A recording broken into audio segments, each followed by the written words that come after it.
নমস্কার বন্ধুরা, যুদ্ধ শুরু মানেই কি ধ্বংস? না স্টক মার্কেটে কিছু সেক্টরের জন্য এটা হয়ে যায় বড় সুযোগ। আজ আমরা জানবো যুদ্ধ হলে কোন সেক্টরে সবচেয়ে বেশি টাকা ঢোকে এবং কেন। Gold, safe haven asset. যুদ্ধ মানেই অনিশ্চয়তা, আর অনিশ্চয়তার সময় মানুষ কোথায় যাবে? গোল্ডকে বলা হয় সেফ হেভেন অ্যাসেট, কারণ যখন স্টক মার্কেট পড়ে, কারেন্সি দুর্বল হয়, তখন বিনিয়োগকারীরা গোল্ডে টাকা সরিয়ে দেয়।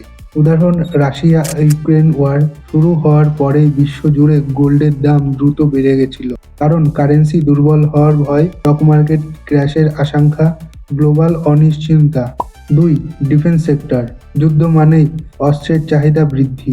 সরকারগুলো তখন বেশি অস্ত্র কেনে, সেনাবাহিনীতে বাজেট বাড়ায়, নতুন ডিফেন্স প্রজেক্ট চালু করে।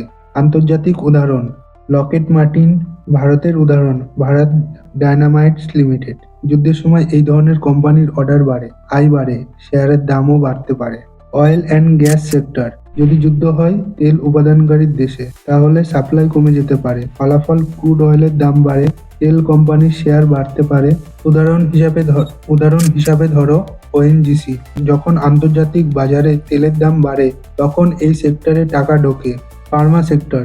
যুদ্ধ মানেই আহত মানুষ, মেডিকেল সাপোর্টের প্রয়োজন, ওষুধের চাহিদা বৃদ্ধি, তাই ফার্মা কোম্পানিগুলোর বিক্রি বাড়তে পারে। গুরুত্বপূর্ণ ব্যাখ্যা, সব যুদ্ধই সবসময় একই সেক্টরে লাভ করবে এমন নয়, কারণ যুদ্ধ কতদিন চলবে, কোন দেশে হচ্ছে, গ্লোবাল ইকোনমির অবস্থা, সরকারের নীতি, এর ওপরেও ফলাফল নির্ভর করে। স্মার্ট ইনভেস্টর কি করবে?